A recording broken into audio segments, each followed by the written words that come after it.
lui poser des questions sur l'aspect homéopathique, parce qu'il a parlé d'homéopathie, Jacques, le traitement de la douleur par la douleur, c'est-à-dire qu'il y a des réformes qui peuvent faire très mal. Il n'en a pas véritablement parlé, et peut-être que tout à l'heure, nous allons revenir sur la question. Merci, Jacques. Voilà, merci beaucoup. Je vais du côté du docteur Jean-Aimé Mouketou. Docteur Mouketou, comment allez-vous?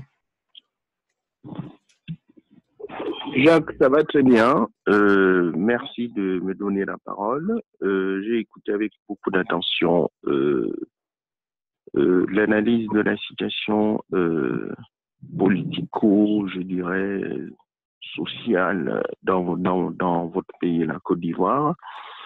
Je dirais comme le pasteur là, je reste très attentif, très patient par rapport aux questions que j'aimerais lui poser, quelques questions. Voilà.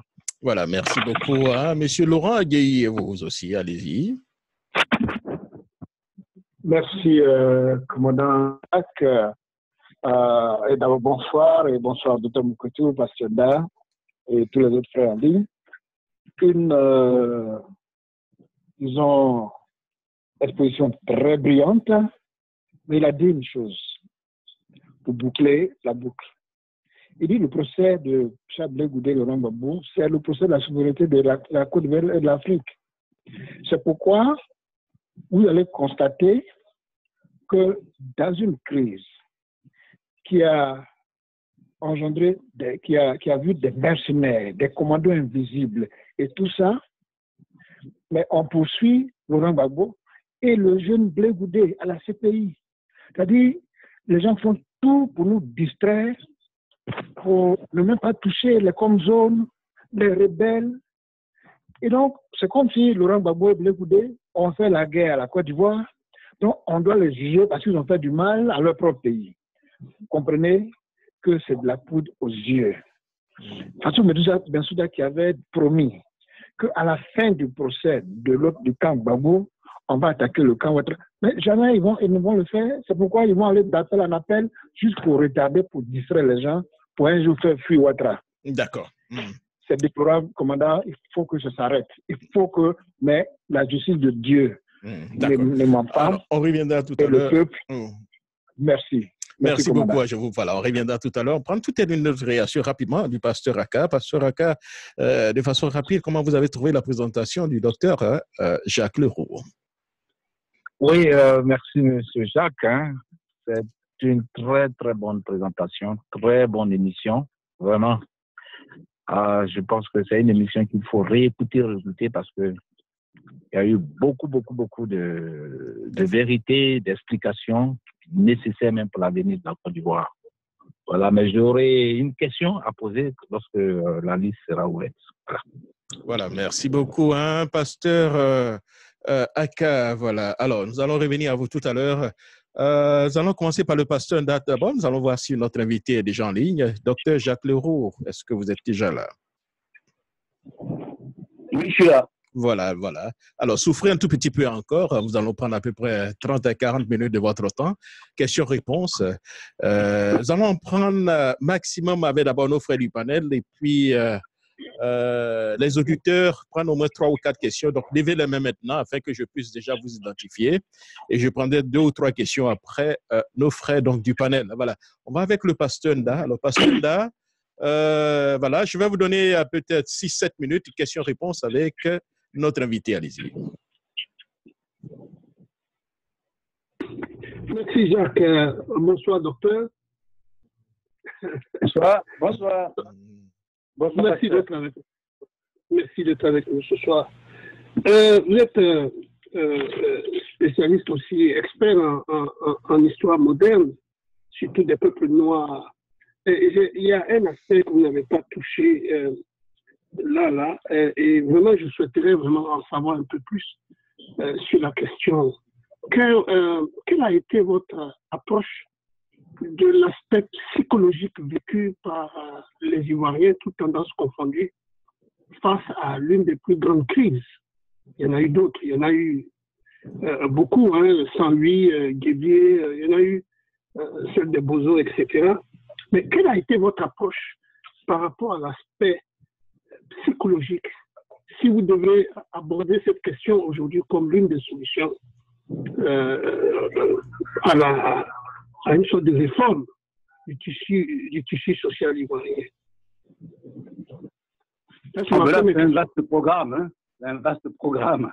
Je ne sais pas trop si j'aurais une réponse unique. Mais d'abord, j'ai envie de dire une chose. Quand vous écoutez les chansons des Ivoiriens, et principalement une chanson de Gadji Sely, l'homme du zouk, eh bien, il avait fait une chanson pour dire que voilà, il faut faire un effort pour que la guerre se calme au Libéria, qu'elle se calme au Tchad et patati patata. Ça voulait dire quoi? Ça voulait dire que la Côte d'Ivoire ne se reconnaît pas finalement dans le désordre. La Côte d'Ivoire ne se reconnaît pas dans les coups d'État. La Côte d'Ivoire ne se reconnaît pas dans la guerre. Tout autour de la Côte d'Ivoire, pratiquement, il y a eu des coups d'État. Et c'est en Côte d'Ivoire que ceux qui étaient en souffrance dans notre pays venaient. Tout un chacun qui a vécu à Abidjan ou en Côte d'Ivoire sait qu'il y a un quartier en Côte d'Ivoire qu'on appelle le quartier Biafrais. Eh bien, ce sont des frères qui sont venus en Côte d'Ivoire parce qu'ils fuyaient, en quelque sorte, les persécutions chez eux. On a vu arriver en Côte d'Ivoire un grand nombre de Libériens, nos frères, qui ont franchi la frontière pour se retrouver de l'autre côté pendant la guerre civile. De Samuel Doe, Charles Taylor, Général Kiwompa et tous ces gens-là. Donc, la Côte d'Ivoire a été toujours un peu, comme disait son premier président, comme une oasis au milieu d'un océan agité où les bateaux tendent à gauche à droite. Je vais vous donner aussi un autre exemple. C'est qu'au-delà même de la guerre, eh bien, la Côte d'Ivoire recevait beaucoup d'étrangers qu'elle formait et retournait chez eux. Donc, c'est un pays qui connaissait une certaine stabilité. Et quand vous vivez dans un pays stable, eh bien, vous avez une mentalité stable. C'est-à-dire qu'en Côte d'Ivoire, la première chose que les jeunes vont acheter, ce ne serait pas peut-être un pistolet. Je veux dire quoi par là? Je veux dire que l'environnement déteint sur les individus. Alors, j'ai pris toutes ces précautions pour dire que la rébellion qui a eu lieu en Côte d'Ivoire, non seulement elle a été un choc du point de vue événementiel, mais elle a été un choc à tout point de vue. Alors, vous parliez tout à l'heure de l'aspect psychologique. Et je dois dire déjà que si on demandait à Gadji Sely, aujourd'hui, monsieur, vous avez chanté ce que vous avez chanté, qu'est-ce que vous en pensez? Il dirait, ah, j'ai jamais pensé que ça allait nous arriver. Donc, effectivement, ça a été un choc. On avait l'impression qu'on n'était pas en Côte d'Ivoire. Du coup, contrairement à des pays comme, je ne sais pas, des pays de la sous-région qui ont connu beaucoup d'événements, du coup, l'Ivoirien devait trouver non pas des solutions qu'il connaissait, mais créer des solutions. S'adapter à la situation. Faire en sorte qu'il continue à vivre dans un monde qu'il ne reconnaît pas. Parce que les pays où il y a souvent la guerre, si vous prenez un pays comme le Liban, ils ont des réflexes à tout point de vue. Psychologique, matériel, tout ce que vous voulez. Mais la Côte d'Ivoire découvre la guerre. Alors bien sûr, il y a eu quelques escarmouches dans le Saint-Louis, dans le Guébié. Attention, je ne parle pas de, j'allais dire, du sens profond à donner à ces réactions dans les régions du Guébié ou du Saint-Louis, mais je veux dire en termes de mouvement historique, c'est quand même assez banal comparé à ce qui se passe ailleurs. Donc, ce que je veux dire, la première des choses que je veux dire, c'est que les Ivoiriens n'ont jamais pensé que jamais un jour, ils seraient confrontés à la guerre. Et que donc, ils se sont retrouvés face à une situation nouvelle qui les a profondément choqués. Et puis, j'aurais voulu qu'on fût entre Ivoiriens simplement, mais tout le monde est là, c'est l'Afrique, nous sommes des panafricanistes. Cette attaque, c'était comme une espèce de coup porté à une espèce de fierté qui venait du fait que nous venions d'un pays stable. En quelque sorte, c'est comme si la rébellion disait à tous les autres, eh bien, les Ivoiriens et nous sommes égaux. Alors maintenant, au niveau des individus, je ne suis pas spécialiste vraiment de ces questions, mais je peux dire que ça a été un traumatisme au niveau de certains individus qui ont connu ces événements. À ce jour, des milliers d'Ivoiriens sont au Ghana, d'autres sont au Togo, Certains sont au Libéria et ceux qui ont les moyens se sont retrouvés en Europe. Les familles sont éclatées. Les propriétés, eh bien, abandonnées ou récupérées par d'autres. Bref, l'ancrage villageois, l'ancrage régional, l'ancrage, j'allais dire, provincial, et puis l'ancrage de se sentir ivoirien, tout cela a été secoué. Et puis, dans le droit fil de ce que je viens de dire, je veux parler maintenant de ceux qui ont connu ces événements dans leur chair. Des femmes ont été violées. Des enfants ont été tués. Des puits ont été empoisonnés. Eh bien, cela a créé quoi? Mais cela a créé en Côte d'Ivoire, je dirais, un sentiment nouveau de haine entre les Ivoiriens pour ces événements.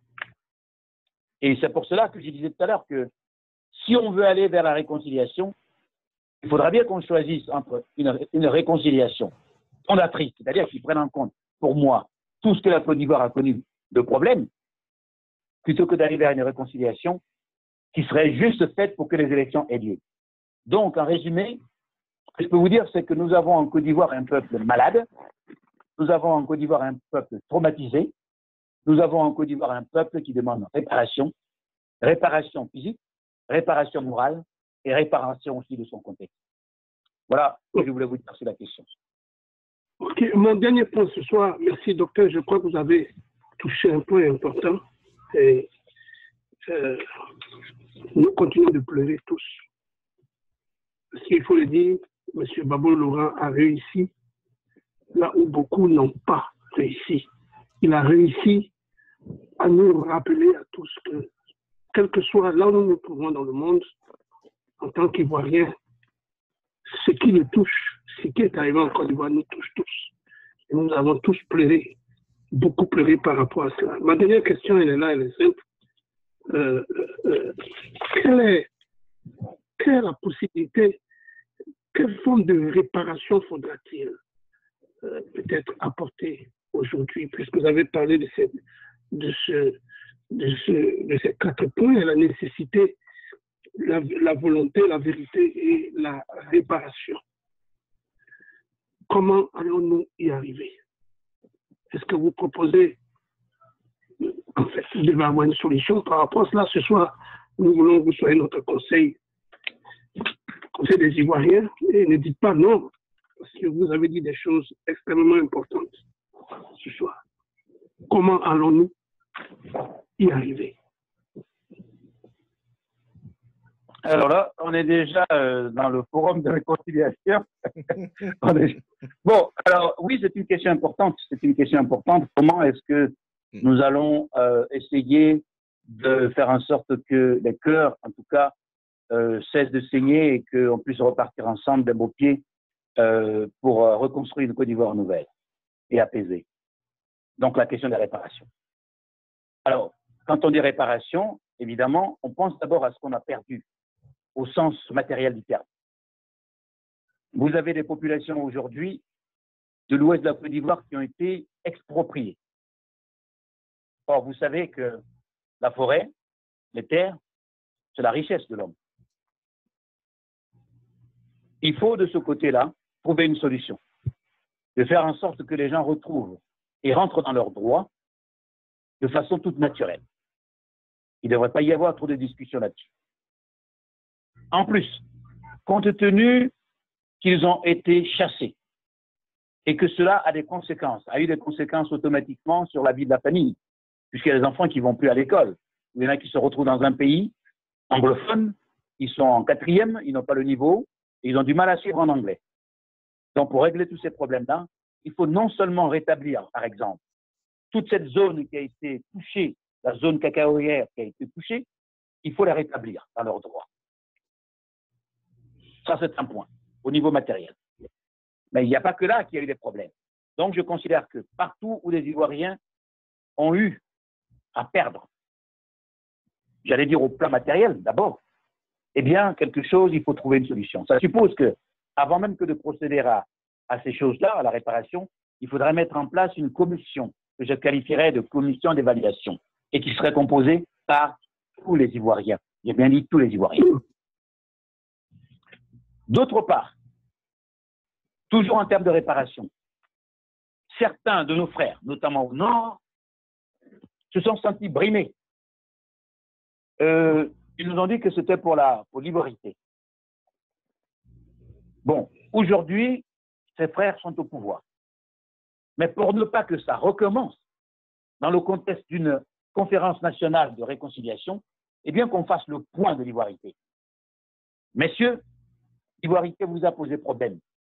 En quoi et qu'attendez-vous de l'État de Côte d'Ivoire? Parce que nous voulons rebâtir cette nation pour progresser. Et ils seront donc amenés dans le contexte de la réconciliation de faire le point. D'autres régions ont souffert, je les ai évoquées tout à l'heure. On pense souvent que quand il y a eu la guerre, c'est par rapport à ce qui s'est passé hier. Tout est lié. Alors, en Côte d'Ivoire, il y a eu des crises. Il faut trouver une solution, à la fois en termes de revendications spécifiques, mais aussi pour aider les gens. Parce que certains, j'en ai parlé avec certains, qui sont les petits-fils de ces situations, qui ont tout perdu à cause de ces événements. Il faut faire en sorte qu'ils se retrouvent par des moyens pécuniaires, ou je ne sais pas. En tout cas, il faut les rétablir dans leurs droits. Donc, de façon équilibrée, il faut écouter les Ivoiriens, recenser au sens matériel du terme, ce qu'on peut faire pour eux, pour qu'ils puissent repartir d'un bon pied. Maintenant, sortons de l'aspect pécuniaire et matériel, parce que ça ne s'arrête pas là. Si vous avez reçu de l'argent, l'enfant que vous vouliez mettre à l'école est déjà trop vieux, eh bien maintenant, vous allez changer de projet. Il ne sera plus à l'école, vous allez trouver un autre projet. Donc tout ça, évidemment, ça compte. Mais on sort de là. Donc, l'idée, c'est dédommager tous ceux qui ont souffert. J'ai bien dit tous ceux qui ont souffert. Matériellement. Deuxièmement, je crois que souvent, quand on parle de l'Afrique, on nous dit qu'elle a rayonné sur le monde. D'ailleurs, les Africains ont du mal à le croire, tellement, j'allais dire, la haine de soi est développée en eux. Nous avons dominé le monde, mais il se trouve que, en bien des cas, eh bien, nous n'avons aucun témoignage. Donc, ce que je souhaite qu'on fasse en Côte d'Ivoire, eh bien, c'est qu'on crée dans le pays ce que j'appelle une académie ou un mémorial. Un mémorial dédié à toutes les crises de Côte d'Ivoire. Ça voudrait dire quoi? Ça voudrait dire que historiens, musiciens, chimistes même, sociologues, psychologues, tout ce que la Côte d'Ivoire a d'élite, eh bien, va faire un travail profond d'observation et de recensement pour comprendre ce qui s'est passé, le transcrire, j'allais dire de façon compréhensible par les Ivoiriens, et faire en sorte que toute cette documentation soit déposée dans ce mémorial et que quiconque veut s'informer, eh bien, vienne boire à cette source. Et puis, une proposition qui va dans le droit fil de ce que je viens de dire, quand on a eu fait ça, la Côte d'Ivoire doit pouvoir décréter dans son calendrier une journée de souvenir, un peu comme font les Juifs. Cette journée du souvenir, eh bien, elle sera consacrée à des colloques, à de la formation, à des films qui vont en quelque sorte réveiller ce que nous avons vécu pour ne pas que ça se répète. Il faut faire en sorte que notre plus jamais ça, eh bien, soit ancré dans quelque chose. Voilà un acte fort, un mémorial des crises ivoiriennes. Tu mets tout dedans. Ça donne aussi du travail à côté de ça. Et puis, surtout, et c'est ma dernière proposition, bien que je sache qu'il y en ait plusieurs, eh bien, la dernière proposition, c'est d'adapter nos livres que nos enfants utilisent pour apprendre, de les adapter et de faire en sorte de faire rentrer l'histoire de la Côte d'Ivoire dans nos livres. Pourquoi? Mais parce que ce qu'un enfant apprend très jeune, il le garde longtemps. Je vais divaguer, permettez-moi de divaguer. Mais je vais divaguer avant de revenir au problème. En Côte d'Ivoire, eh bien, nous avons les problèmes de tous les pays d'Afrique noire. Parce qu'apparemment, c'est les Noirs qui ont ces problèmes-là. Nous avons le désordre. Nous avons l'inorganisation. Nous avons la saleté. Nous avons les immondices. Nous avons tout ce que vous pouvez imaginer. toutes les capitales africaines et toutes les villes africaines se ressemblent. C'est de gros bourgs. Eh bien, les gouvernements successifs font ce qu'ils peuvent. Alors, actuellement, le gouvernement de la Côte d'Ivoire est lancé dans une opération, dans un processus qu'on appelle opération propreté, ou un truc comme ça. Voilà, opération propreté. Et on nettoie les villes, en fait. On balaie.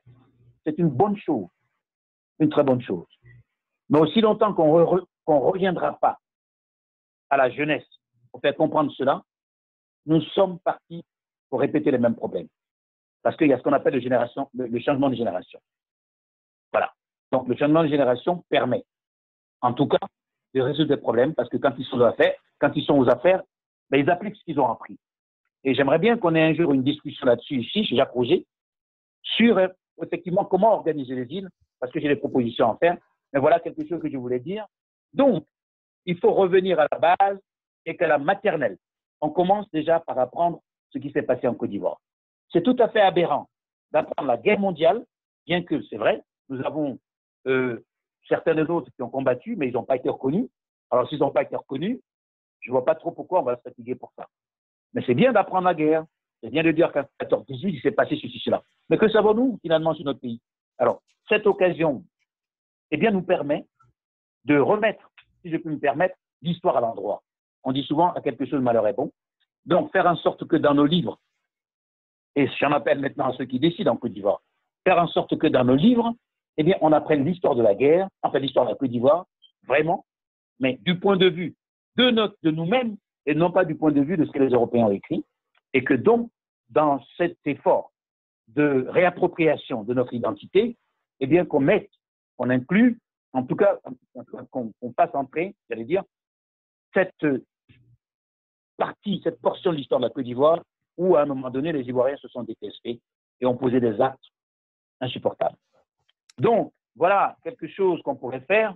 Il y a encore d'autres idées, mais je pense que je vais peut-être devoir m'arrêter là. Voilà, merci beaucoup. Merci, docteur. Merci Beaucoup, docteur.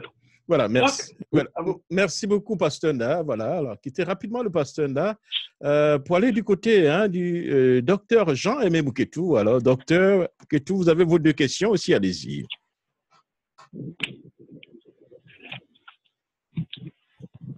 Jacques, c'est dommage. Deux questions face à ce brillant universitaire africain. C'est dommage, mais je vais me plier à... Bon, ben, si vous voulez aller à trois questions, donc soyez très laconique. Soyez très laconique. Écoutez, voilà, allez-y. Bonsoir, allez-y à trois questions. Bonsoir, docteur Jacques Leroux. Alors, je préfère vous poser mes questions globalement, puisque Jacques me demande d'aller très vite. Alors, je voulais tout simplement vous dire, comme vous le savez, gouverner demande la sagesse.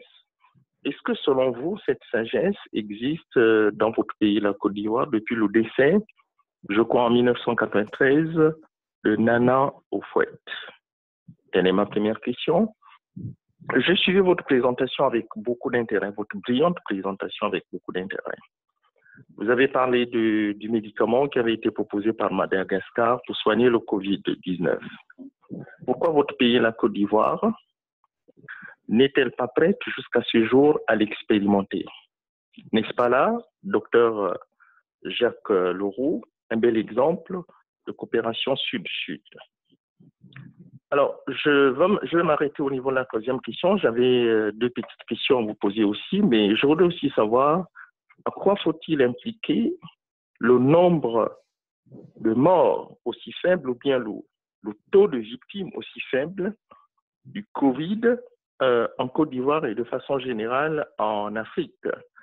Et Jacques, si vous me permettez vraiment, puisque nous sommes en face d'un brillant universitaire africain, c'est toujours pas, on n'a toujours pas ce genre d'occasion.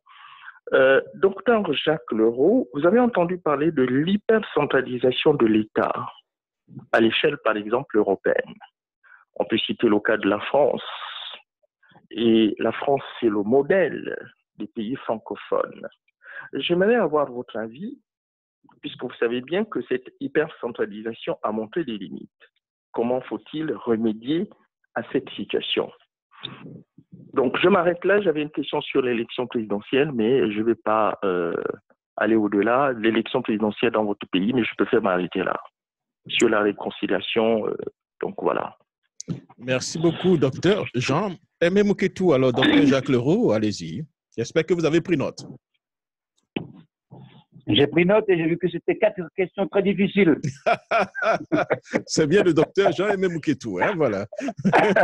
Je vous remercie, docteur Mouketou. Ce sont des questions très intéressantes et je vais essayer d'y répondre, d'être complet le plus possible. Alors, on a parlé de la sagesse. Gouverner avec sagesse. Je crois que les Ivoiriens sont nostalgiques d'une époque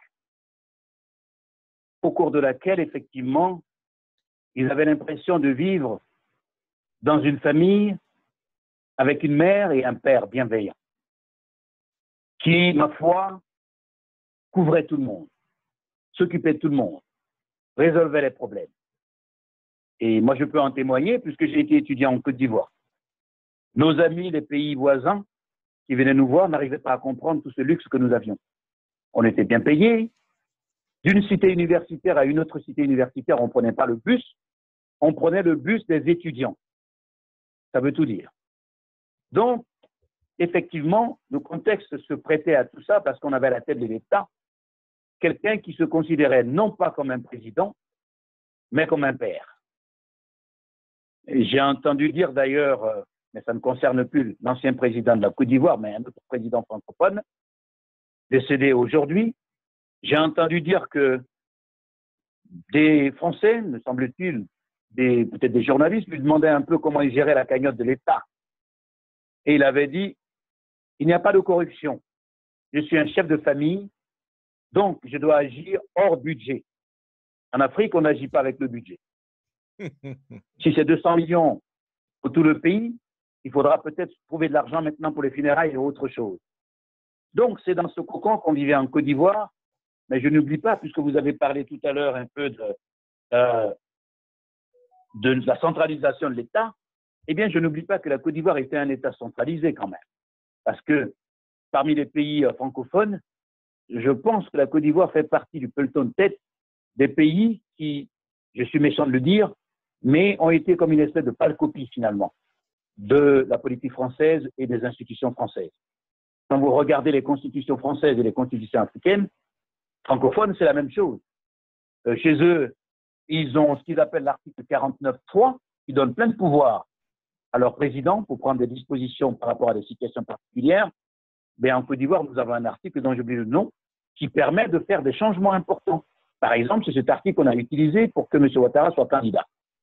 Donc, tout ça se passait dans un contexte quand même, à la fois, j'allais dire, de famille, au sens ivoirien du terme, où les enfants qui vont vers le père sont éduqués comme des Africains et ils montrent le respect, ils témoignent le respect qui est dû à ce chef, qui peut de ce fait bien gérer le pays comme il faut.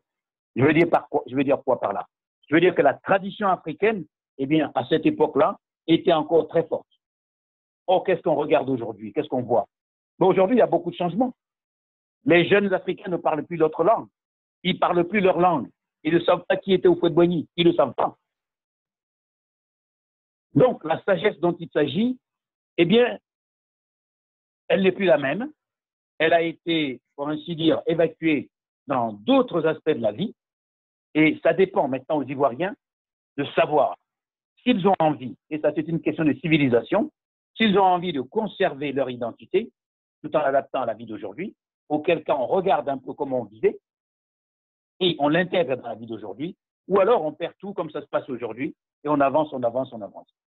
Donc, la sagesse dont il s'agit, elle était possible parce que Houphouët-Boigny d'abord était un chef traditionnel, il ne faut pas l'oublier. C'était un chef traditionnel. Je pense que M. Jacques Roger est bien placé pour nous dire ce que c'est que le Nana, qu'on retrouve aussi au Ghana. Et il était respecté pour ça. Et puis aussi, il s'était placé dans un contexte historique particulier, à savoir qu'il fait partie des premiers dirigeants d'un État moderne en Afrique. C'est très important parce que ça donne aussi des pouvoirs énormes. Des pouvoirs énormes. Parce que pour les gens de ma génération, effectivement, on voit bien ce que ça signifie que d'avoir été, par exemple, député à l'Assemblée nationale, d'avoir été ministre en France et de revenir en Côte d'Ivoire comme ministre et après comme président de la République. Donc, c'est tout ça qui concourt un peu à renforcer la sagesse avec laquelle il avait gouverné, alliée finalement aux traditions africaines de respect, d'éducation, de droit d'aînesse et beaucoup d'autres choses qui étaient d'autant plus faciles à appliquer que les enfants étaient éduqués d'emblée dans cet esprit. Eh bien, avec la génération des dirigeants d'aujourd'hui, je veux dire ceux qui sont là et ceux qui étaient là, il y a déjà comme une espèce de passage de témoin. Ils ne sont pas jeunes, mais ils ne sont pas la génération des pères fondateurs. Enfin, ils auraient pu. Mais je veux dire, ils ne sont pas tout à fait comme des dinosaures, comme le Fou-de-Boigny, comme le président Bongo, comme d'autres. Et il y a des mains. Donc, il y a déjà un passage de témoin. Et on va continuer maintenant avec la nouvelle génération. Et ce sera donc de plus en plus difficile de garder les choses en l'état. Il faudra bien qu'on regarde ce qu'on peut faire, ce qu'on peut garder, ce qu'on ne peut pas faire. Je constate aussi quand même que le parti unique, ce n'est pas la démocratie multipartie. Dans le parti unique, eh bien, tout le monde s'aligne. Dans le multipartisme, on apprend à en parler. Ça joue aussi sur ce qu'on considère comme la sagesse. Parce que en Côte d'Ivoire et en Afrique en général, quand le chef a parlé, il a parlé. Quand on était tout petit, on disait qu'il ne fallait jamais mettre de la poudre au visage du grand-père. Donc tout ça n'est plus valable. Nous allons garder, me semble-t-il, la vertu de la sagesse et la manger à la sauce d'aujourd'hui.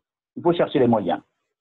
Vous avez parlé, deuxième question, du Covid-19 qui n'est pas vendu en Côte d'Ivoire. Je crois que là, il faudrait peut-être poser la question à qui de droit, c'est-à-dire les responsables politiques de la Côte d'Ivoire.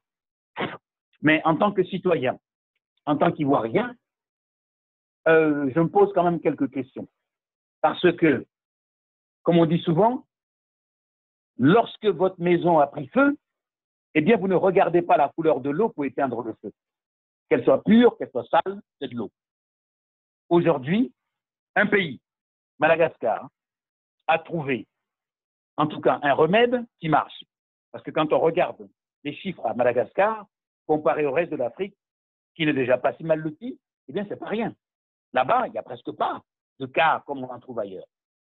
Donc, c'est un produit qui marche. Et l'Afrique devrait accepter ce produit.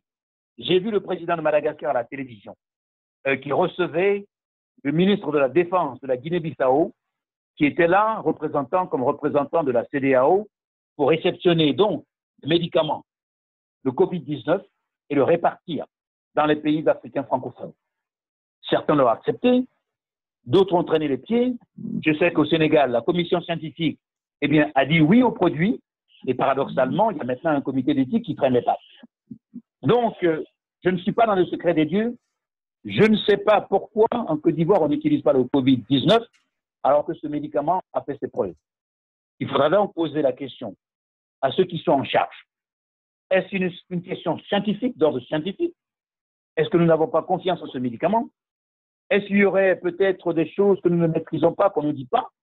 Est-ce que les grandes pharmacies qui investissent des milliards de dollars ou d'euros pour la recherche et qui perdraient finalement beaucoup d'argent, font-elles des pressions sur les autorités? Est-ce que des fournisseurs de médicaments à l'Afrique, je veux parler des intermédiaires, font-ils des pressions?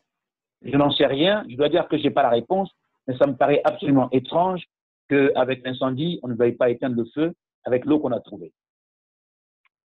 Vous avez parlé du nombre de morts relativement bas en Afrique.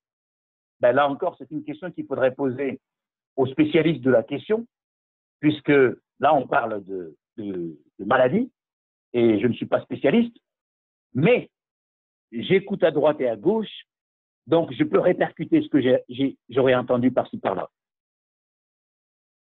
Aux scientifiques, évidemment, après, de nous situer là-dessus. Alors, j'entends dire que, d'abord, il y a une première chose que je veux souligner, et j'ai dit dans ma conférence que je félicite les gouvernements africains qui ont pris des mesures. Je suis persuadé que si on avait laissé les portes ouvertes, faire en sorte que tous les touristes viennent quand ils veulent, faire ce qu'ils ont l'habitude de faire, on aurait eu plus de cas que ça en Afrique. Alors ça, c'est une des premières raisons.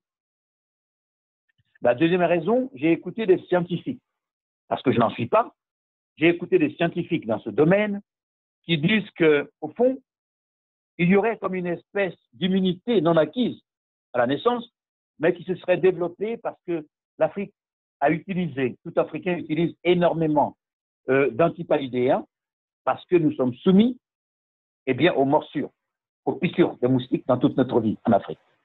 Donc, on aurait peut-être développé comme une espèce d'immunité devant la maladie, mais je n'aime pas tellement cet argument parce que ça pourrait être un peu comme un appel d'air où les gens vont se dire « ben non, on est immunisé, j'ai été vacciné contre le palu, un peu comme la malaria, donc ça va ». Mais on avance cela. Mais je ne peux pas dire exactement pourquoi il y a si peu de morts. Voilà un peu ce que je peux dire sur la question et je préfère rester prudent sur un domaine pour lequel je n'ai pas de spécialité avérée. Après, vous avez parlé de l'hypercentralisation de l'État. Ben oui, effectivement, il y a un problème à ce niveau. L'hypercentralisation de l'État, elle est d'abord, comme vous l'avez dit, chez nos tuteurs hier. Je ne sais pas s'ils sont toujours les tuteurs d'ailleurs. C'est une autre question. Effectivement, en France, ça descend de la tête et ça va jusqu'aux pieds. On le voit d'ailleurs dans des situations absolument incroyables. Quand M. Hollande était candidat à l'élection présidentielle, l'une des mesures phares qu'il voulait prendre, c'était de faire en sorte de diminuer drastiquement le salaire des joueurs professionnels parce qu'ils gagnaient trop. Parce qu'en France, il faut qu'on aille vers une certaine égalité. Voilà un peu de dérapage incompréhensible. Parce qu'au sommet, on considère que tout le monde doit être aligné. Eh bien, si cela est bon pour les Français, je ne crois pas que ce soit bon pour les Africains. Parce qu'en Afrique, nous avons diversité de cultures. Il y a des cultures qui, ma foi, sacralisent le visage du chef et qui lui donnent tous les pouvoirs. Il y a des cultures qui respectent le chef, mais qui disent que le citoyen a son mot à dire. Donc, en termes d'organisation étatique, pour revenir à la question centrale, je crois que nous, on doit se tourner vers une espèce de décentralisation, mais une vraie décentralisation. Ça veut dire quoi? Ça veut dire que, par exemple, si une région est spécialisée dans tel ou tel domaine, eh bien, faisons en sorte d'avoir plus de spécialistes dans le domaine, plutôt que de perdre le temps à former des gens dans les domaines qui ne les intéressent pas, par exemple. C'est typiquement notre système français. Je constate que beaucoup de régions en Afrique produisent du café, du cacao, du thé, et ainsi de suite, et à côté, vous ne voyez pas de lycée. Vous ne voyez pas un lycée agricole à côté. Mais quand vous allez chez nos tuteurs, dans les régions vinicoles, ils ont des lycées hôteliers, tout de suite, pour qu'après le vin, on puisse manger. Et ça crée des emplois. Alors, il faudrait peut-être penser à décentraliser, mais en même temps, il faudrait être très prudent. Pourquoi? Parce que nous sommes dans des États qui ne sont pas des nations. Nous sommes un conglomérat de régions ou de tribus, si vous voulez. Eh bien, on nous a mis comme ça ensemble et on n'a pas trouvé, j'allais dire, le juste milieu qui nous rassemble. Donc, si on fait une décentralisation du type administratif, par exemple, totale, intégrale, il faudrait bien regarder si ça peut marcher, parce qu'une décentralisation intégrale peut aussi conduire à ce que j'appelle la conscience de l'identité de la tribu ou de la région. Mais il me semble que c'est important quand même qu'on décentralise, de telle sorte que les régions puissent respirer. En Côte d'Ivoire, sous le régime de la refondation, ils ont créé la décentralisation. Moi, j'ai trouvé que c'est une très bonne chose. J'ai trouvé que c'était une très bonne chose parce que ça permet aux régions de se développer en fonction de leurs priorités. Pourquoi voulez-vous qu'on fasse ceci dans telle région alors que nous n'avons pas intérêt à faire ça? Si nous sommes une région productrice de pétrole, on voudrait bien créer des écoles d'hydrocarbures dans notre région. De faire en sorte qu'on ait du produit fini, que l'argent rentre dans les caisses de l'État ou de la région. Mais il faut faire attention à ne pas trop marquer les différences, ou du moins l'identité des régions, parce qu'on pourrait aussi avoir l'effet inverse, qui voudrait que, bon, voilà, nous, on a trop d'argent, eh bien, les autres n'ont rien, ils nous pompent l'argent, comme on le voit par exemple au Nigeria, donc on ne veut plus composer. Alors, voilà ce que je veux dire, je suis pour, mais je suis pour un contrôle quand même, et puis en même temps que je suis pour la décentralisation, je suis pour que l'État soit vigilant sur ce que j'appellerais, en tout cas, ses attributs régaliens, de telle sorte qu'à tout moment, ils puissent taper sur la table pour ne pas que ça dérape. Je ne sais pas si j'ai répondu à la question, mais c'est ce que je pense. Voilà. Merci beaucoup, hein, docteur Jacques Leroux. Hein. Malheureusement, j'ai au moins une trentaine de personnes qui veulent poser des questions, mais nous n'avons pas assez de temps. Nous allons faire une petite sélection. Alors, docteur Leroux, ce que nous allons faire, nous allons tenter de prendre 5 questions en même temps. Prenez note. Comme ça, nous allons gagner en temps. Voilà, 5 petites questions. Une question par personne, s'il vous plaît. On n'a plus assez de temps. Il nous reste à peu près 15-20 minutes. Alors, docteur Leroux, prenez quelques notes. Hein. On va avec M. Laurent Guéhi. Pas trop de commentaires, on n'a pas assez de temps. Une question courte. Allez-y. Merci, commandant. Et je voudrais forcément saluer le docteur Leroux. Je me demande bien où il était depuis là. Mais Dieu merci. C'est une valeur qui doit beaucoup bénéficier à la Côte d'Ivoire. Alors, docteur, j'ai une question un peu terre à terre. Hein. Vous voyez, vu la tragédie que la Côte d'Ivoire a vécue, mais on nous sort des chiffres d'une croissance économique à 2 chiffres. Oui, la Côte d'Ivoire est entrée dans le Conseil des Nations. Oui, grâce à Ouattara, il y a eu tout le encore. Bon, nous, on ne comprend pas parce que la Côte d'Ivoire est fatiguée de cette guerre insensée. Comment est-ce que, en pleine guerre, on peut aller à une émergence? Je n'arrive pas à comprendre. Est-ce que vous pouvez nous aider et aider aussi les partisans de Ouattara qui sont accrochés à cette théorie-là? D'accord. Merci. C'est la seule question que j'ai pour vous. Merci, M. Laurent Agueyi. Hein. On va aller du côté de M. Kwasi Dougan. Lui, il est donc à New York. M. Dougan, allez-y pour votre question. Une question courte. Oui, merci, commandant Jacques. Merci à tous les panélistes. Merci, docteur Leroux. C'est la première fois que je l'écoute. Clarté, sagacité, vraiment très instructif. J'ai enregistré parce que je vais écouter ça régulièrement. Alors, moi, j'ai posé toutes 2 petites questions. Une question, M. Dougan, on a passé le temps. Non, les 2 sont ensemble. D'accord, allez-y. Oui. Alors, est-ce qu'aujourd'hui, au temps de M. Konan Bédié, on a dit qu'il a créé l'ivoirité, c'est ce qui a mené la guerre. Est-ce que, après la gouvernance de M. Draman Ouattara, est-ce qu'on peut dire que les Ivoiriens sont réellement réconciliés par rapport avant son avènement au pouvoir? Et la deuxième question, la petite question, est-ce qu'aujourd'hui, on peut être satisfait de la manière dont, avec tout ce que le président Draman Ouattara a fait pour arriver au pouvoir?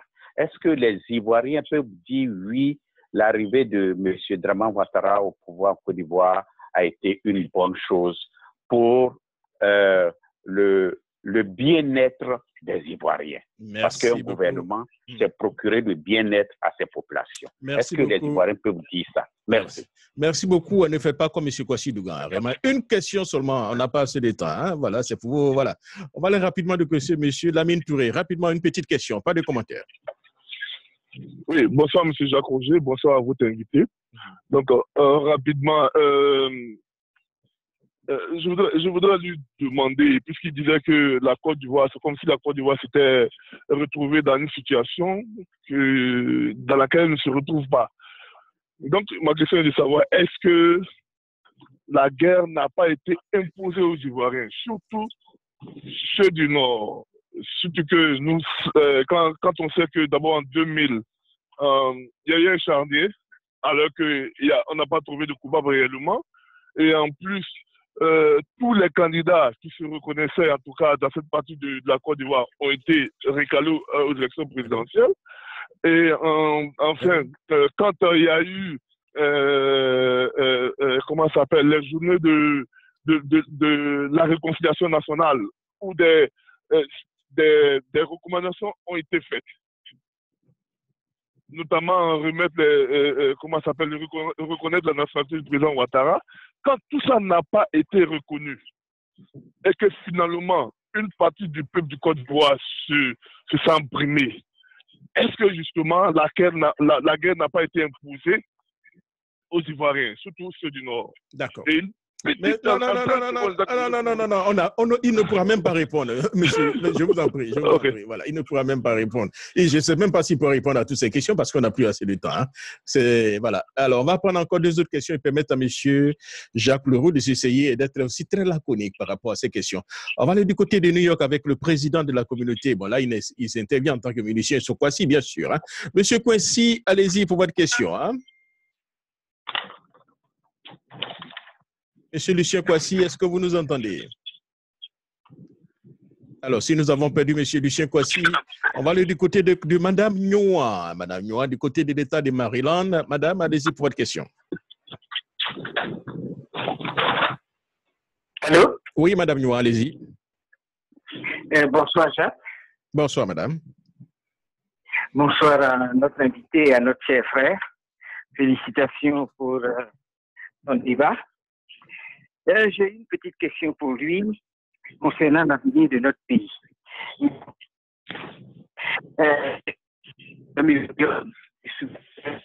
On vous entend difficilement, Madame Nyoa. Allô? Allô, Madame Nyoa? Oui, nous vous entendons difficilement. Hein? Allez, allô? Alors, je crois que vous êtes dans une mauvaise zone, madame. On vous entend pas. Allô, oui, allô? Ah, d'accord, ok. Ça va mieux. Allez. Non, je revenais sur le point du mémorial que M. Leroux voudrait qu'on construise pour nous remémorer ces périodes tristes dans l'histoire de notre pays. Et je voudrais lui demander si, pour demain, les Ivoiriens ne devraient pas se mettre dans une posture telle qu'ont été les Indiens après la révolution Gandhi et Mao pour le redressement moral de leur population. Lequel redressement a fait de ces peuples des peuples autosuffisants aujourd'hui et qui sont devenus des puissances économiques. Cela ne serait-il pas une priorité pour nous demain? Monsieur Leroux, merci. C'est là ma question. Merci beaucoup, Madame Nyoa. La toute dernière question. Et puis, on verra si on a encore quelques temps, quelques minutes pour prendre encore d'autres questions. Je crois que j'avais prévu, c'est donc le pasteur Aka. Pasteur Aka, pas de commentaires. Je sais que vous êtes très prolixe, mais voilà, on va droit au but, pasteur Aka. Je vous vois déjà venir. Oui, je pense que oui, merci, M. Jacques, pour que votre invité revienne. Bon, puisque votre invité, le docteur, a parlé de, je crois que, reconstruction ou rebâtir, qu'est-ce qu'il faut faire quand on sait que la Côte d'Ivoire compte aujourd'hui plus de 40 à 50% d'étrangers sur son territoire et avec l'influence de la France qui est impliquée dans la vie politique et sociale même de la Côte d'Ivoire? Quelle doit être l'attitude des Ivoiriens quand il s'agit de rebâtir? Je vous remercie. Voilà, merci beaucoup. Alors, docteur Leroux, je sais que vous êtes un enseignant, vous aimez bien rentrer dans les détails pour bien expliquer les choses, ce qui est tout à fait normal, mais là, nous sommes très limités par le temps. Soyez un peu laconique, voilà, très synthétique, voilà, et puis, voilà, court, concis et précis. Allez-y, docteur Leroux.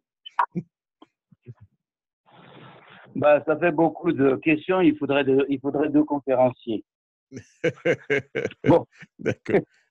Alors, oui, d'abord, je voulais dire merci à tous ceux et toutes celles qui ont posé des questions et puis aussi aux autres qui n'ont pas, malheureusement, la possibilité de poser des questions. Les questions sont très intéressantes. Le problème, c'est qu'on n'a pas assez de temps pour répondre aux questions.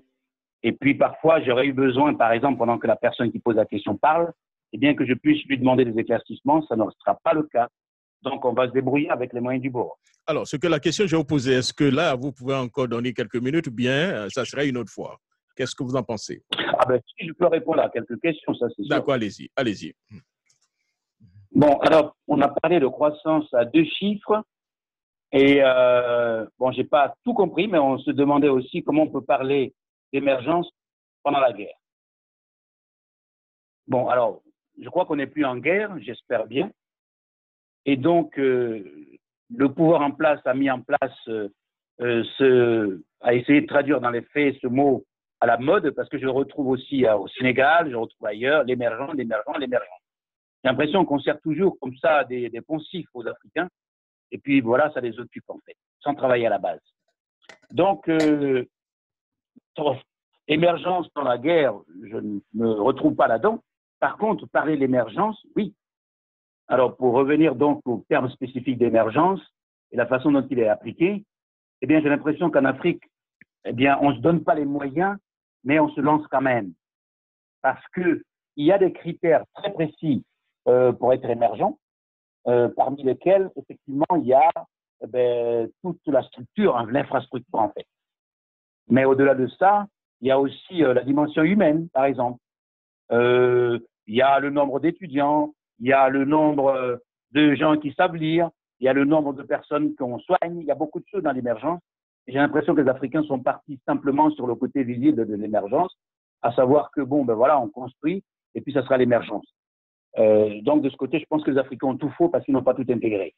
Quant à la croissance à 2 chiffres, c'est tout à fait possible, mais en même temps, la question, c'est de savoir à quoi elle sert. À quoi elle sert? Moi, je pense qu'il vaut mieux avoir une croissance pour redistribuer plutôt qu'une croissance pour une croissance. Et dans mon exposé tout à l'heure, j'ai dit qu'effectivement, le RHDP pouvait se prévaloir de son bilan, qu'il a jugé inattaquable, mais qu'à côté, il y avait un problème, un fossé social énorme, il y a comme une espèce de fracture sociale. Donc, la croissance à 2 chiffres, oui, mais il faut lui donner une espèce d'inflexion sociale. C'est ça qui manque, à mon avis. On a parlé de l'ivoirité. Et est-ce que les Ivoiriens sont plus réconciliés aujourd'hui qu'avant l'avènement de M. Ouattara? Alors là, c'est une question à laquelle chaque Ivoirien pourrait répondre, hein, je pense. Parce que chacun vit la situation. Mais au plan général, ce n'est pas possible de le dire. Pourquoi? Mais parce qu'avant Ouattara et avant Gbagbo et avant Gueye, il n'y a jamais eu de guerre. Il n'y a jamais eu de guerre. Et ce qu'on pouvait dire à l'époque, c'était juste des petites blagues où on se dérange entre nous. Alors qu'après la guerre, eh bien, des fissures sont entrées dans le tissu social ivoirien. Et donc, finalement, nous avons perdu, pour ainsi dire, ce qu'on appelait avant, eh bien, le bien-être ou le bien-vivre des Ivoiriens, où on pouvait blaguer sur tel sujet. On pouvait dire ceci, on pouvait dire cela. C'est de la vérité. Aujourd'hui, par exemple, parce qu'il y a eu la guerre, ce n'est pas un jeu. Parce que quand on fait la guerre, on ne pense pas toujours aux conséquences qui sont longues à effacer. Donc, nous sommes rentrés dans une logique où, effectivement, les Ivoiriens ne sont pas réconciliés. Il faut dire les faits comme ils sont. Et c'est pour ça que j'ai dit tout à l'heure qu'il y avait nécessité, mais je ne voulais pas répondre à la place des auditeurs, j'ai dit qu'il y avait nécessité pour la réconciliation. Parce que les Ivoiriens, eh bien, ne sont pas réconciliés. C'est la vérité. Après, j'ai une question tout à l'heure qui a été posée par un intervenant qui disait que est-ce que la guerre n'a pas été imposée aux Ivoiriens du Nord? Parce que ils auraient été, pour ainsi dire, exclus de la communauté nationale à travers des actes posés par les dirigeants de l'époque, c'est-à-dire des candidatures recalées aux élections, et puis les gens n'auraient pas reconnu la nationalité de M. Ouattara. Moi, je veux être clair. Les problèmes qui se posent doivent être réglés. Et je considère qu'il est important de trouver des cadres pour trouver une solution aux problèmes posés. Mais je suis foncièrement contre la prise des armes pour régler des problèmes humains. Parce que la prise des armes n'a jamais réglé un problème. Quand tu prends les armes pour régler un problème, tu crées de mécontentement. Tu ne crées pas la solution au problème. Ou du moins, tu crées une solution provisoire. Parce que la guerre, eh bien, elle crée des haines. Donc, il aurait fallu continuer à discuter, parler et trouver une solution à ces problèmes-là. La preuve, je vous pose la question. Si, par exemple, voilà, on parlait de la conférence de Gbagbo, il serait candidat et qu'on lui dirait il n'est pas candidat parce qu'il a été condamné à 20 ans, il ne peut pas être candidat ici, qu'il dégage. Et que donc ses soutiens se disent mais on a été froissés, et nous on prend les armes aussi pour que Gbagbo soit candidat.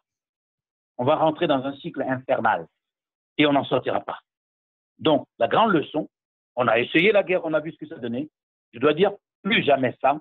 Réglons les problèmes par des moyens pacifiques qu'on va trouver en se donnant les moyens. Je ne suis pas sûr que la guerre qu'on a faite ait réglé la question de l'ivoirité. Je ne suis pas du tout sûr. Par contre, ça a permis à des compatriotes ivoiriens de régler des problèmes qui leur étaient spécifiques. Mais ça n'a pas réglé la question de l'ivoirité. C'est impossible. Puisque la question de l'ivoirité, ça ne se règle pas par la guerre, ça se règle par des discussions entre Ivoiriens. Et si on a échoué aujourd'hui, il faut qu'on continue à parler demain. Parce que si à chaque fois que nous avons un problème, on a recours aux armes, eh bien nous sommes rentrés dans un cycle démoniaque. La guerre, ça donne des idées, et surtout des mauvaises idées. Donc voilà ce que je voulais dire sur ce point. Je dois dire que je n'ai pas très bien compris la question sur le mémorial, mais par contre, il me semble que j'ai compris ce qui a été fait en Inde et en Chine pour redresser le pays. Alors, une minute, je vais voir si Mme Yohan peut repréciser sa question sur le mémorial. Mme Yohan, vous voulez repréciser votre question? Oui, si j'ai l'occasion, oui. Allez-y, madame. Vous avez parlé, M. Leroux, vous avez parlé d'un mémorial, c'est-à-dire une œuvre d'art, du souvenir de ce qui nous est arrivé. Et je disais que dans le même ordre d'idée, ne pourrions-nous pas aussi inclure un réarmement mental à la manière de Gandhi, qui a reformaté les Indiens, et à la manière de Mao, qui a aussi reformaté les Chinois. Et donc, ce recadrage mental leur a permis de prendre conscience de leurs capacités individuelles et leurs capacités collectives, qui leur ont permis aujourd'hui de dominer le monde sur le plan économique concernant la Chine. Donc, en plus du mémorial dont l'idée est attrayante, il faudrait que nous pensions, nous demain, à réorganiser la mentalité des Ivoiriens, reformater l'Ivoirien. C'est ce que j'ai voulu dire. Docteur Leroux? Ben oui, merci madame pour la question. Et puis merci surtout pour votre avis sur le mémorial, qui me paraît être essentiel.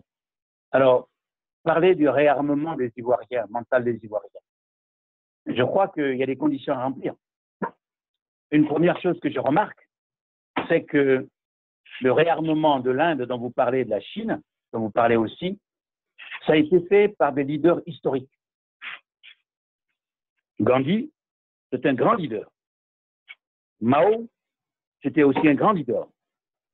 Je ne rentre pas dans les détails pour savoir si j'étais quelque part dans l'ombre un peu dictateur ou pas, mais je veux dire, ils avaient une stature qui inspirait, en tout cas, le respect et qui donnait confiance.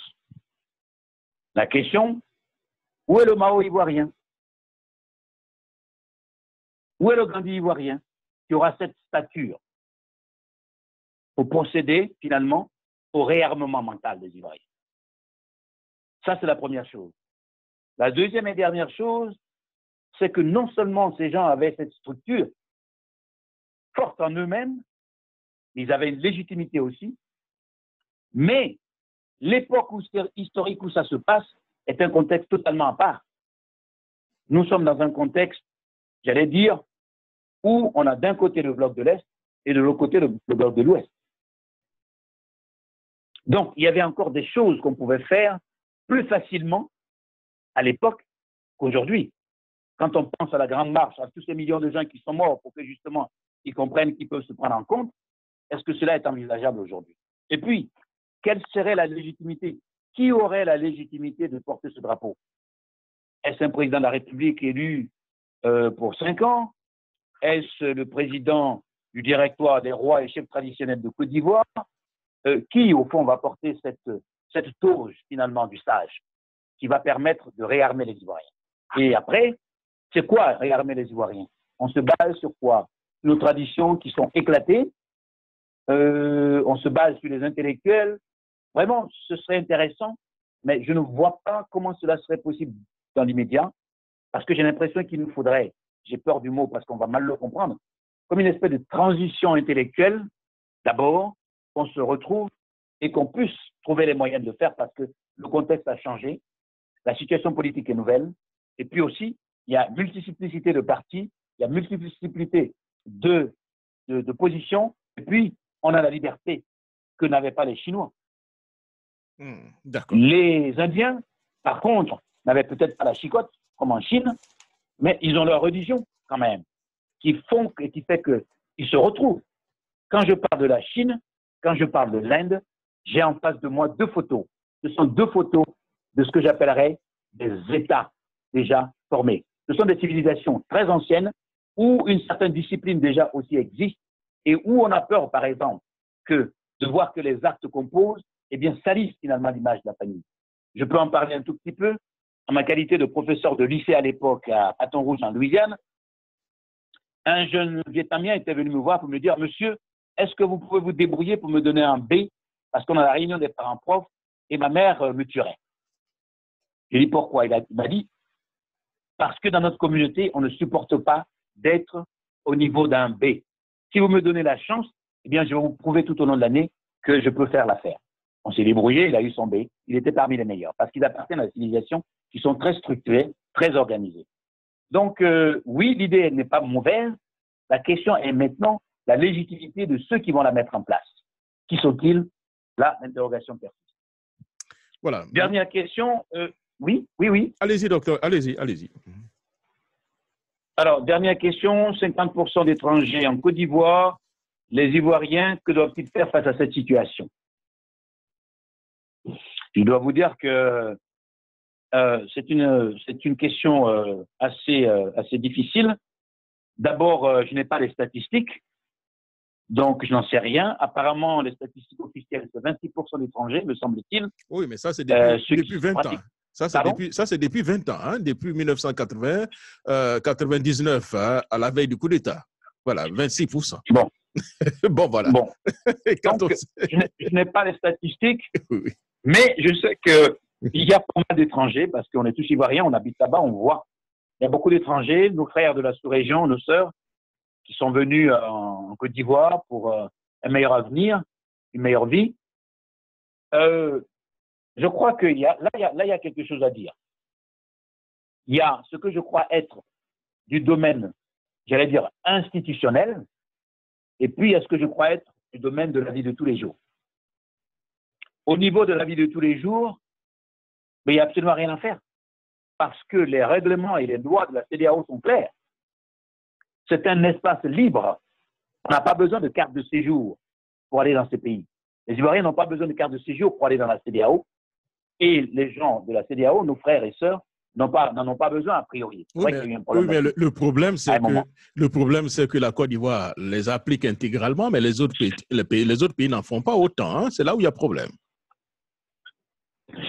Alors, là, vous m'emmenez sur notre terrain, parce que là, moi, j'étais encore au niveau de la CEDEAO, c'est des libertés qui sont garanties par la loi. Allez-y, oui, allez-y. Ça, c'est des libertés qui sont garanties par la loi. Donc, au fond, les gens s'agglutinent un peu là où ça va un peu mieux. Et apparemment, la Côte d'Ivoire s'en sortirait peut-être mieux que certains pays, je n'en sais rien, mais apparemment, c'est ça, puisqu'on ne va pas aller quelque part où on aura faim. Donc, il y a peut-être de ça.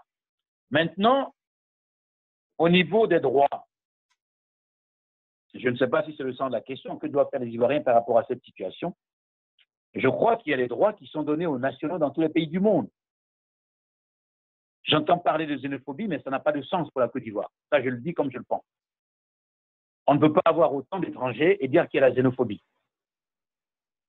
Mais si on a des textes de loi qui garantissent des droits aux nationaux, eh bien, on les applique dans toute leur rigueur. Là, je viens d'écouter une émission d'un commentateur français absolument honni, en la personne d'Éric Zemmour, mais là, il a dit quelque chose.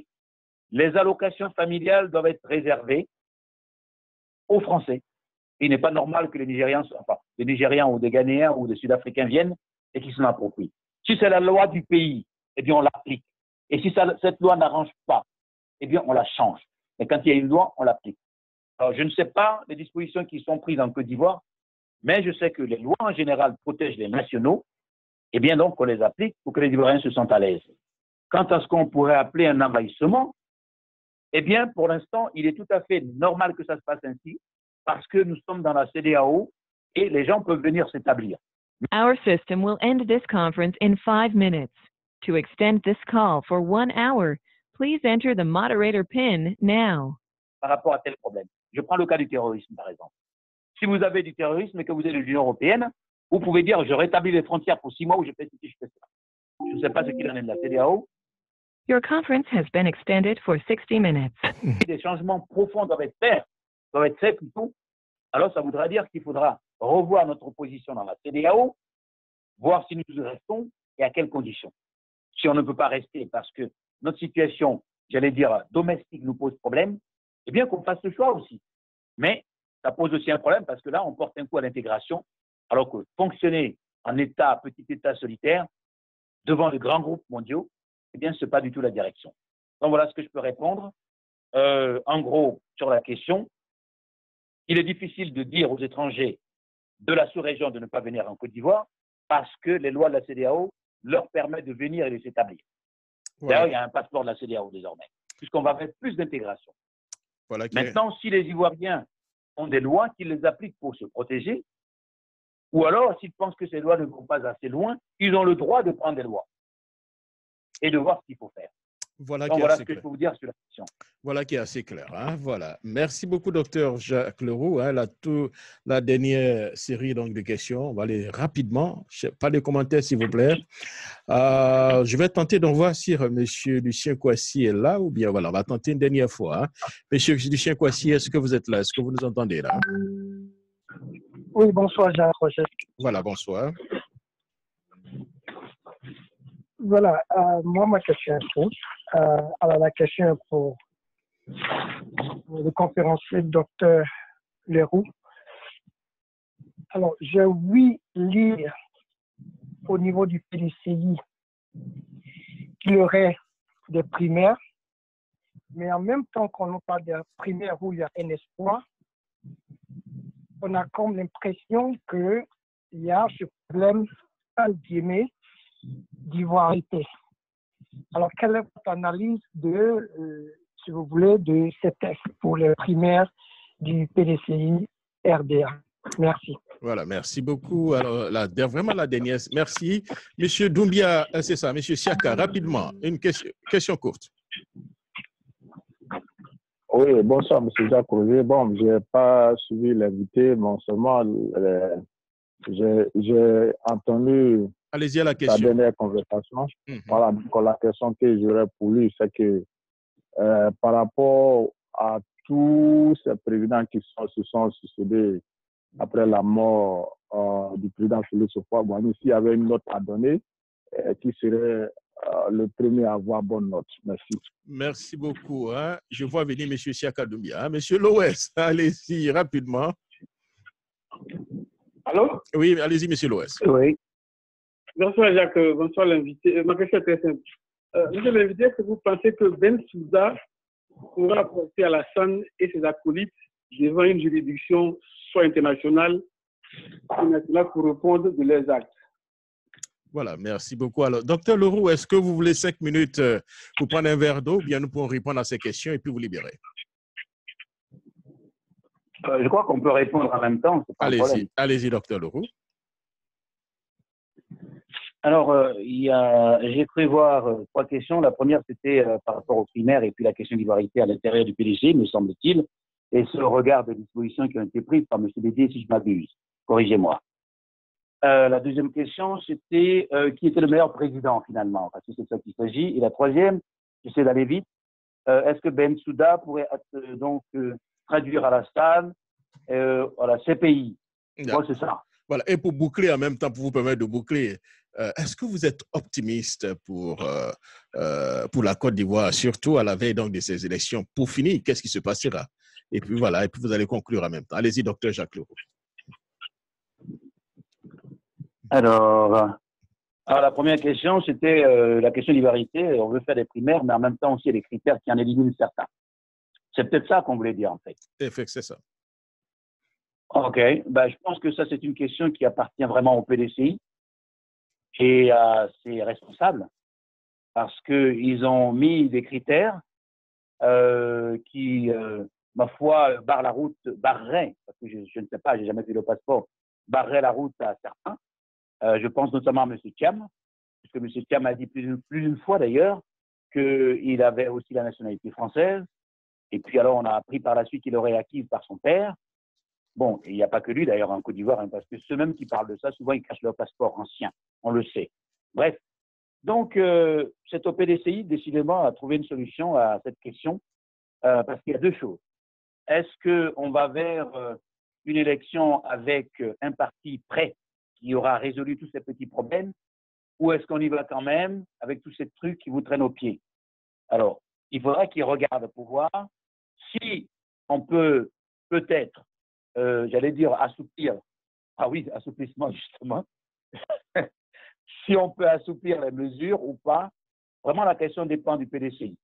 La question dépend du PDCI et je ne sais pas ce qu'ils avaient dans la tête quand ils ont rédigé ces dispositions, mais ça répond certainement à, je crois, peut-être à des besoins que je ne maîtrise pas.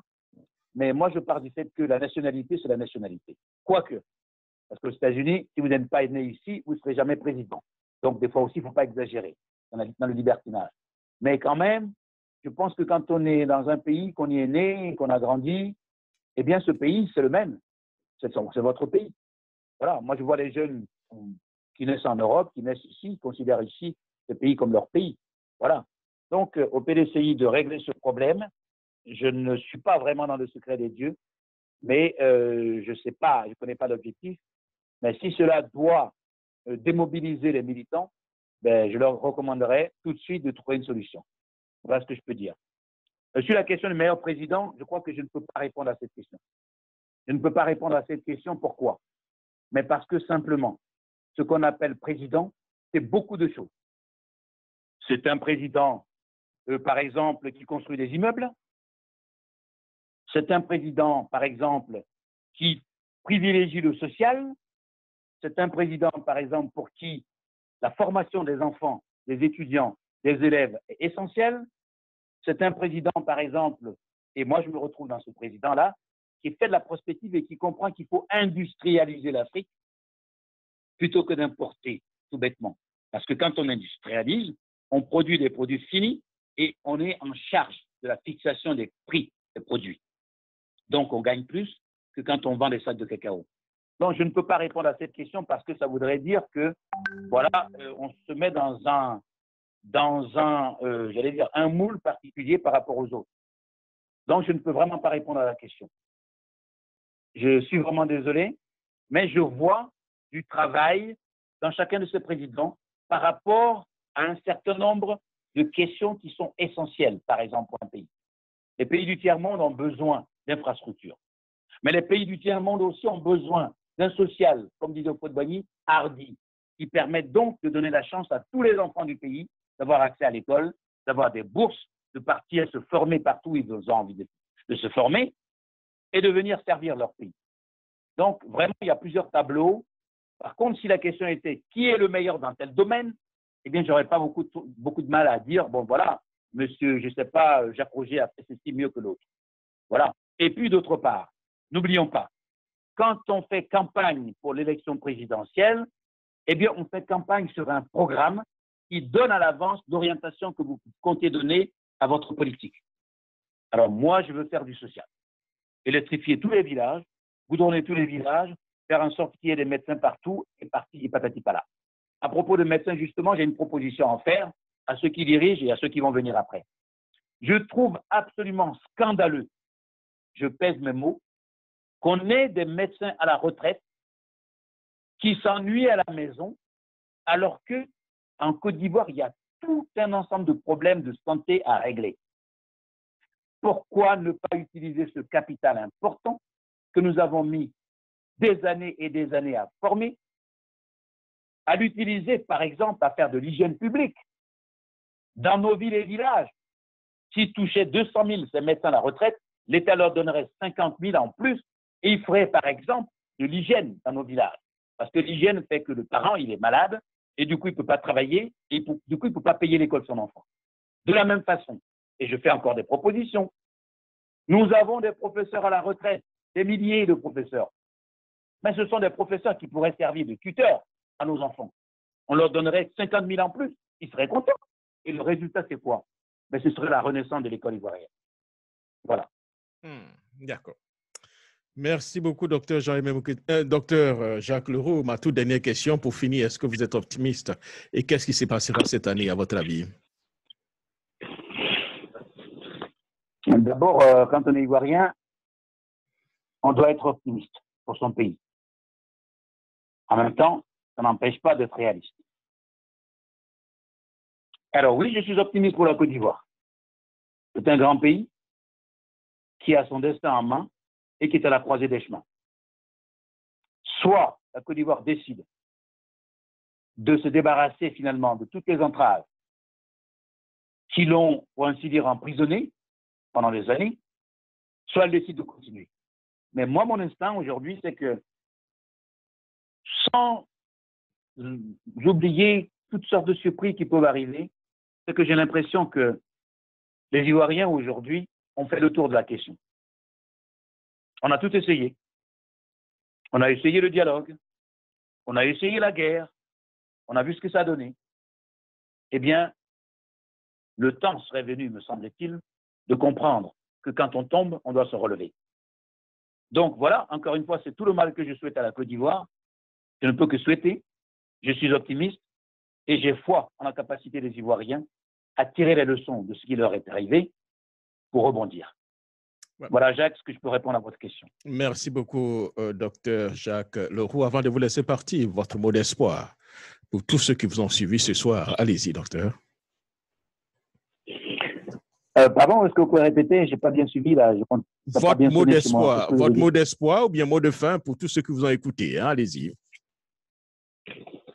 Ah oui, alors là, d'abord déjà, c'est dire merci d'avoir écouté la conférence. Et puis, surtout, je leur dirais que la Côte d'Ivoire, notre pays, a connu des soubresauts. Eh bien, il ne faudrait pas qu'on dramatise. Parce que dans l'histoire, j'allais dire, des catastrophes mondiales, eh bien, nous, on ne serait pas classés si c'était un match de football. On a vu l'Allemagne et la France pendant la guerre. On a nos parents qui ont combattu. Des millions et des millions de gens sont morts. Aujourd'hui, on constate que la locomotive de l'Union européenne, c'est la France et l'Allemagne. Et on apprend aussi que la France et l'Allemagne ont une relation spéciale. Donc, il ne faudrait pas qu'on tombe complètement dans la détresse. Il faut désarmer les cœurs et puis il faut penser à l'essentiel, c'est-à-dire ce qui nous réunit, la Côte d'Ivoire. Voilà, merci beaucoup, docteur Jacques Leroux. Hein. Ça a été vraiment assez intéressant. Merci d'avoir accepté cette conférence. Et puis, peut-être, on aura la possibilité, pourquoi? On va en abuser, hein, vous avoir une deuxième fois. Pourquoi pas, par rapport au sujet que vous avez déjà bien mentionné. Hein. Merci, docteur Jacques Leroux. Et surtout, hein, portez-vous bien et bon week-end. Voilà. Merci et merci à tout le monde. Voilà, merci beaucoup. Donc, les gars, alors voilà ce que nous allons faire réellement.